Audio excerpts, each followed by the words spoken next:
కావ్య అయితే వంటగదిలో పని చేసుకుంటూ ఉంటుంది. అదే టైంలో రాజు కూడా కావ్యని కలవడానికి చాకుతో వంటగదిలోకి అయితే వెళ్తూ ఉంటాడు. ఇక కావ్య అయితే రాజుని చూసి మురిసిపోతూ ఉంటుంది. రాజు వెళ్ళిపోయాక వాళ్ళ అత్తయ్య వచ్చి, "కావ్య, నీవు ఒక విషయం గమనించావా? ఈ మధ్యన రాజు నీకు దగ్గర అవ్వాలని చూస్తున్నాడు. నీ చుట్టే తిరుగుతున్నాడు. నువ్వెక్కడున్నావో వెతుక్కొని మరీ వస్తున్నాడు" అని చెప్పేసి అంటూ ఉంటుంది.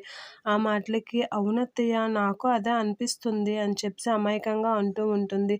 "ఇంత అమాయకంగా ఉంటే ఎలా కావ్య? నువ్వు వాడిని ఢీకొనాలి అంటే కొంచెం స్ట్రాంగ్‌గా ఉండాలి కదా" అని చెప్పేసి అపర్ణిత అంటూ ఉంటుంది. ఆ మాటలకి కావ్య అయితే ఆలోచిస్తూ ఉంటుంది. ఇక రాజు అయితే కావ్య దగ్గరకు వచ్చి, "నే ఏంటండి అలా చూస్తున్నారు" అనంటే, "నేను నీకు ఒక విషయం చెప్పాలనుకుంటున్నాను" అని రాజు అయితే అంటూ ఉంటాడు. ఆ మాటలకి కావ్య అయితే చాలా హ్యాపీగా ఫీల్ అవుతూ ఉంటుంది. నీకు ఒక విషయం చెప్పాలి అనేసరికి కావ్య అయితే నిజంగా వాళ్ళ అత్తయ్య అన్నట్లుగా మా ఆయన నా విషయంలో మారిపోయారా ఏంటనైతే హ్యాపీగా ఫీల్ అవుతూ నవ్వుకుంటూ ఉంటుంది. ఇక కావ్య అలా నవ్వుకునేసరికి రాజు అయితే కావ్య దగ్గరికి వస్తూ ఉంటాడు. అలా సిగ్గుపడుతున్న కావ్యకైతే రాజు దగ్గరికి వచ్చి ఇలా తన భుజం మీద చెయ్యి వేసి, "నేను నీకు ఒక విషయం చెప్పాలనుకుంటున్నాను" అని దగ్గరగా అయితే వస్తూ ఉంటాడు. అలా దగ్గరగా వస్తున్న కావ్య అయితే రాజు కాసి అలా చూస్తూ ఉండిపోతూ ఉంటుంది.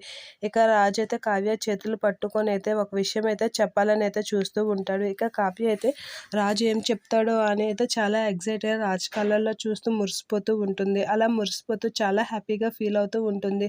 ఇక కావ్య అయితే రాజు చెప్పిన మాటలకి అలా మురిసిపోతూ నవ్వుకుంటూ ఉంటుంది. చాలా హ్యాపీగా ఫీల్ అవుతుంది.